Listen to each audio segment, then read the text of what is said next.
Pada tanggal 14 Agustus 1945, Jepang menyerah tanpa syarat kepada sekutu.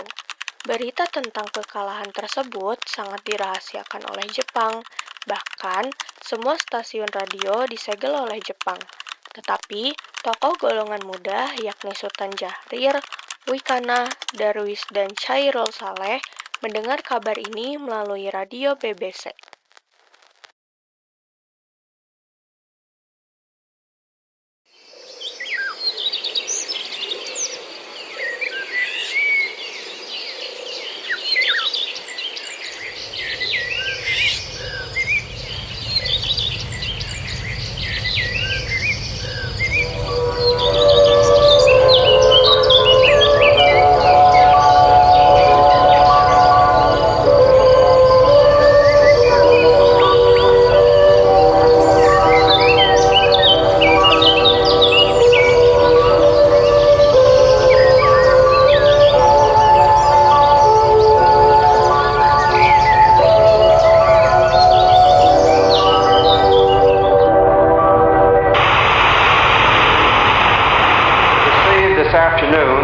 A message from the Japanese government in reply to the message forwarded to that government by the Secretary of State on August 11th. I deem this reply a full acceptance of the Potsdam Declaration, which specifies the unconditional surrender of Japan. In the reply, there is no qualification.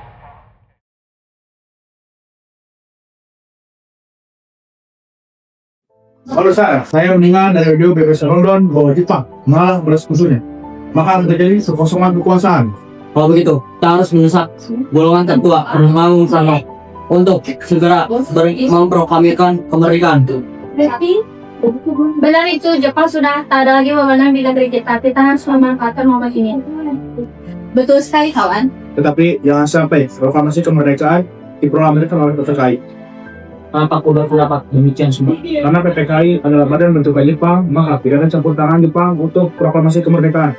Maka dari itu, mari kita sepakat menolak segala bentuk hadiah kemerdekaan dari Jepang, karena kita akan menyusul kemerdekaan sendiri.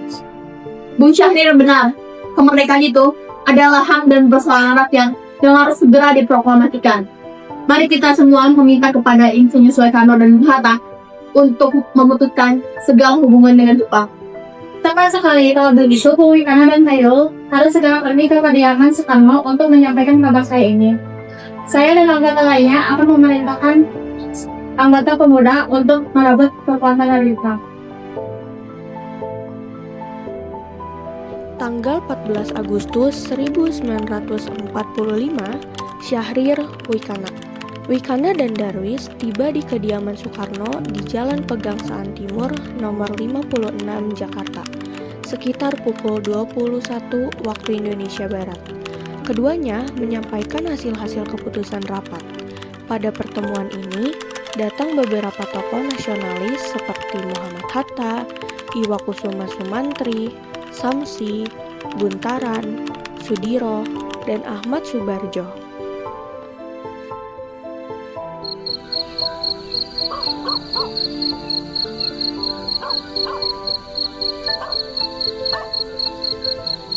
Permisi, Bung. Permisi, Bung. Silakan masuk.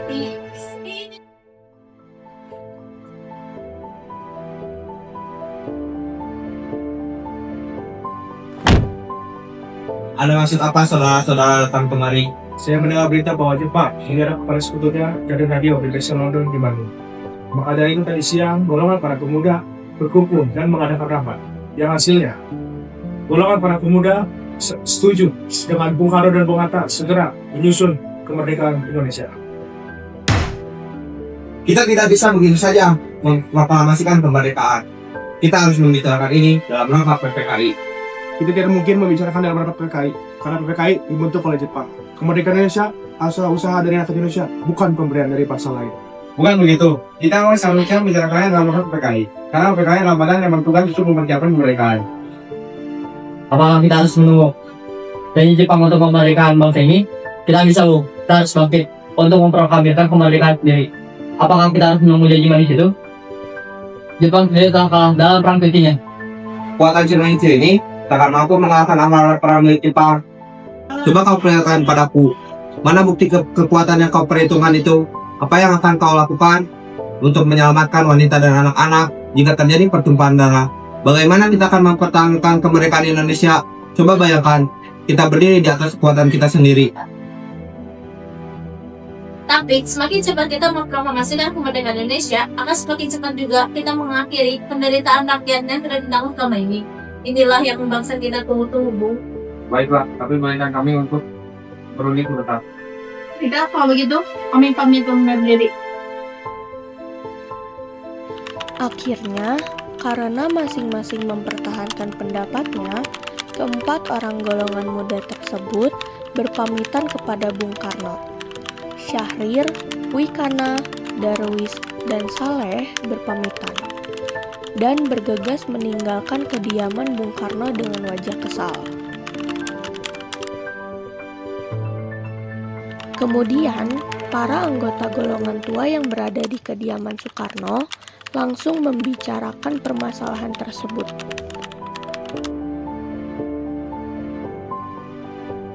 Bagaimana ini? Para pemuda menuntut untuk segera memproklamasikan kemerdekaan. Tapi kita tidak boleh gegabah, Bu. Kita butuh waktu untuk mempersiapkan semuanya dengan matang agar tidak terjadi sesuatu yang tidak diinginkan. Saya setuju. Menurut saya, yang terpenting sekarang adalah menghadapi sekutu yang hendak berniat berkuasa kembali di negeri ini. Selain itu, masalah kemerdekaan sebaiknya dibicarakan lagi dalam sidang PPKI 18 Agustus mendatang. Lalu bagaimana pendapat golongan muda? Apa kita abaikan saja? Ya, lagi pula mereka masih muda. Pemikiran mereka terlalu pendek. Kita harus melihat ke depan, mempersiapkannya dengan matang. Kalau tidak, bagaimana nanti jika semuanya berantakan? Baiklah, Bung. Berarti kita semua sudah sepakat. Dengan demikian, usaha para pemuda dengan juru bicara Sultan Syahrir untuk membujuk Insinyur Soekarno agar segera memproklamasikan kemerdekaan mengalami kegagalan. Tanggal 16 Agustus 1945, pada pukul 24, golongan muda melakukan rapat di asrama Baperdi, Jalan Cikini 71. Dalam rapat itu diputuskan untuk mengungsikan Soekarno dan Hatta ke Rengas Dengklok. Tujuannya adalah agar Insinyur Soekarno dan Dr. Randus Muhammad Hatta tidak terpengaruh oleh Jepang.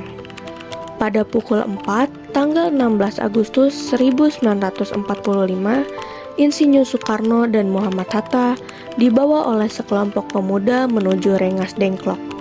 Rombongan ini berangkat dari kediaman Soekarno yang dikawal oleh pasukan Peta di bawah pimpinan Sudanco Singgi.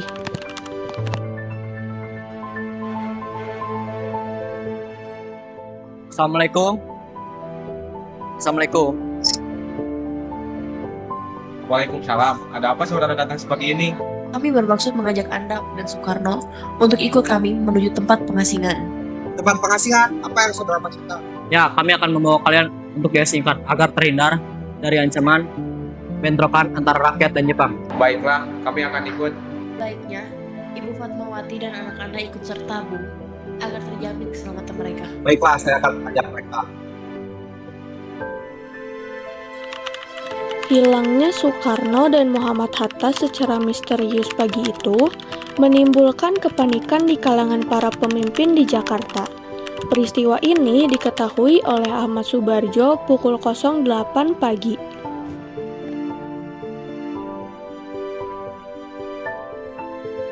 Apakah kamu tahu keberadaan Bung Karno dan Bung Hatta? Maaf, saya tidak tahu, Bung.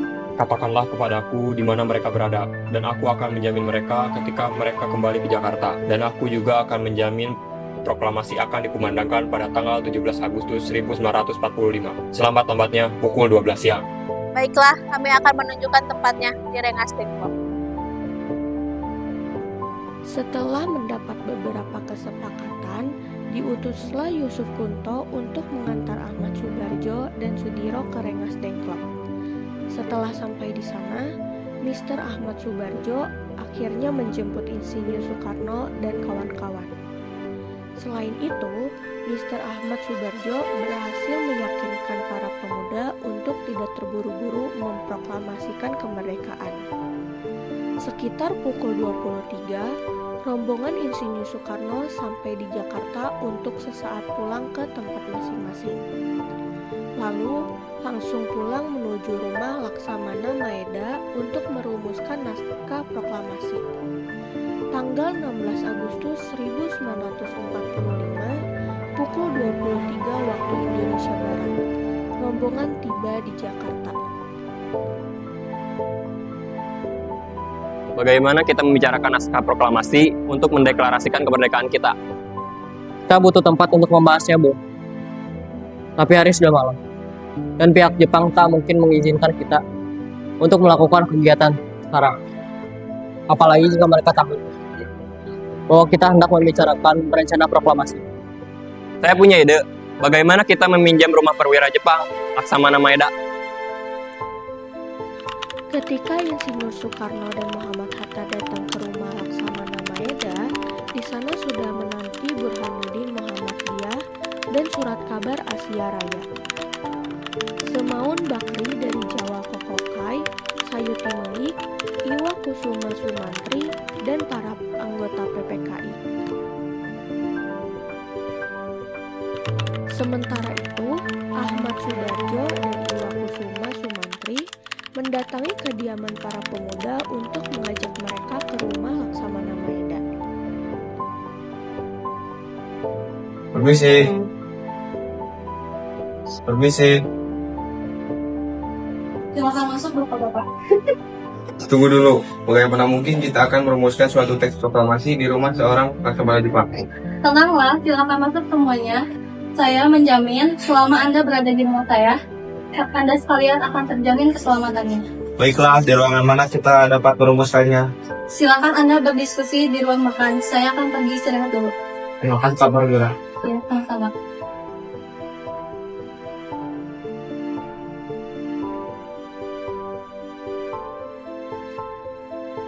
Kita mulai sekarang saja. Bagaimana usulan kalian tentang naskah teks proklamasi yang akan kita bahas? Untuk mempersingkat waktu, saya sudah memiliki konsep teks proklamasi. Oh, kalau begitu, bersediakah Anda membacakannya? Baiklah, dengan senang hati.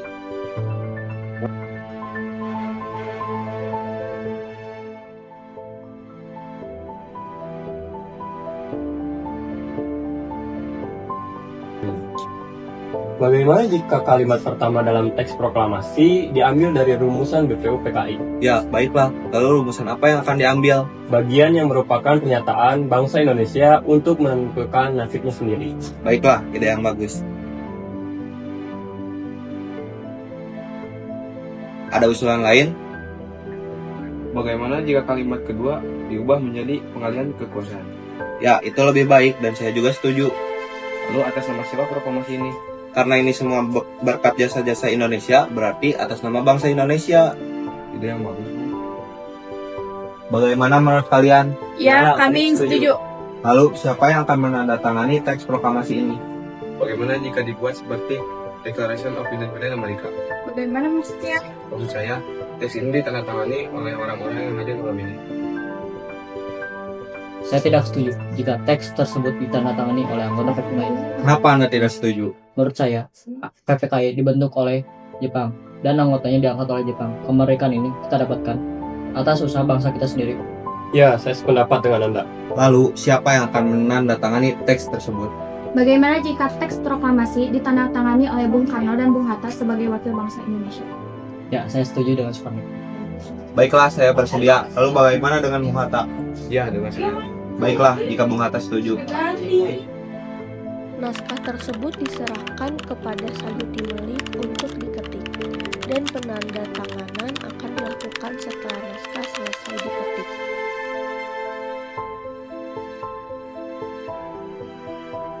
Bung, tolong ketik kartu saya ini. Baik, Bu. Dengan senang hati.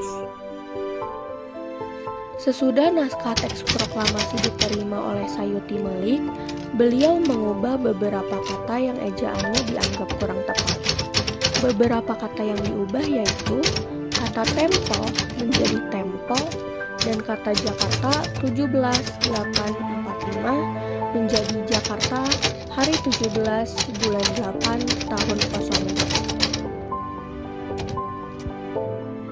Setelah selesai diketik, hari itu juga tepatnya hari Jumat tanggal 17 Agustus 1945, pembacaan proklamasi kemerdekaan Indonesia akan dilaksanakan di lapangan Ikada. Namun, karena alasan keamanan, maka dipindah di kediaman Insinyur Soekarno, Jalan Pegangsaan Timur nomor 56, pukul 10. Para undangan dan warga Jakarta pun berbondong-bondong menuju kediaman Bung Karno tersebut. Pada saat yang sama, Soekarno dan Ibu Fatmawati sampai di kediaman mereka dan berbincang sejenak. Alhamdulillah, akhirnya semua berjalan dengan lancar. Terima kasih Bu telah menemani saya di saat-saat yang menguras pikiran ini. Iya, terima kasih Gusti Allah yang telah memberikan jalan pada bangsa kita untuk memproklamasikan kemerdekaan. Oh iya, apakah kalian sudah merencanakan besok bagaimana besok proklamasi akan berlangsung? Sudah, besok kita akan melaksanakan upacara bendera yang diiringi oleh lagu Indonesia Raya karya Bung Supratman. Bukankah kita belum punya bendera, Pak? Lantas bagaimana? Oh iya, Bapak sampai lupa Bu, bagaimana jika Ibu saja yang menjahitkan benderanya? Tapi kain yang ada hanya... Bentar ya, Pak.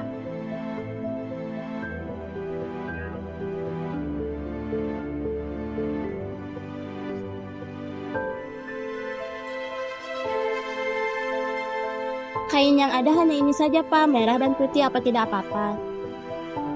Tentu saja, buatlah bendera yang sederhana. Yang penting kita sudah berusaha menyediakannya. Oh ya, Pak. Ibu punya ide bagaimana kita namakan bendera ini Sangsaka? Ide yang bagus ya, bendera pusaka, sangsaka, dan warnanya merah putih menjadi sangsaka merah putih. Brilian. Ya udah, Bapak bersiap sana untuk menyusun pidato yang akan Bapak bacakan.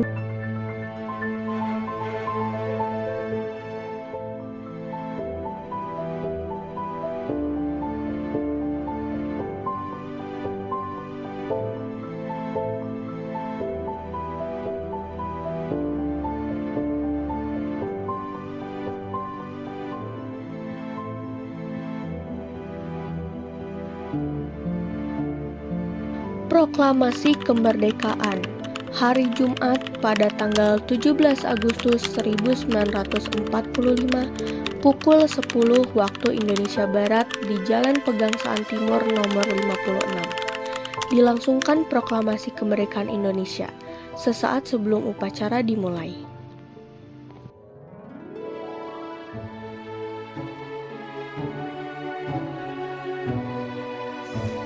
Trimurti,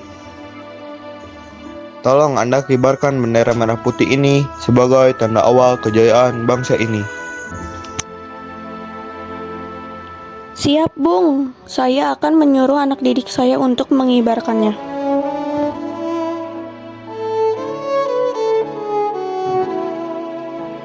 Hei kalian, jaga baik-baik bendera ini. Kalian mendapat kehormatan untuk mengibarkan bendera ini untuk pertama kalinya dalam sejarah Indonesia. Siap, Komandan. Kami tidak akan mengecewakan Anda.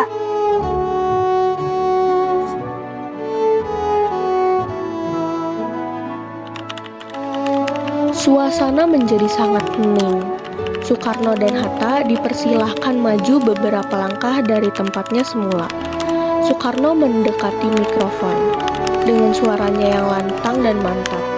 Soekarno pun membacakan pidato pendahuluan sebelum beliau membacakan teks proklamasi. Proklamasi. Kami, bangsa Indonesia, dengan ini menyatakan kemerdekaan Indonesia. Bendera merah putih. Hal-hal yang mengenai pemindahan kekuasaan dan lain-lain diselenggarakan dengan cara saksama dan dalam tempo yang sesingkat-singkatnya. Jakarta, 17 Agustus 1945, atas nama bangsa Indonesia, Soekarno, Hatta.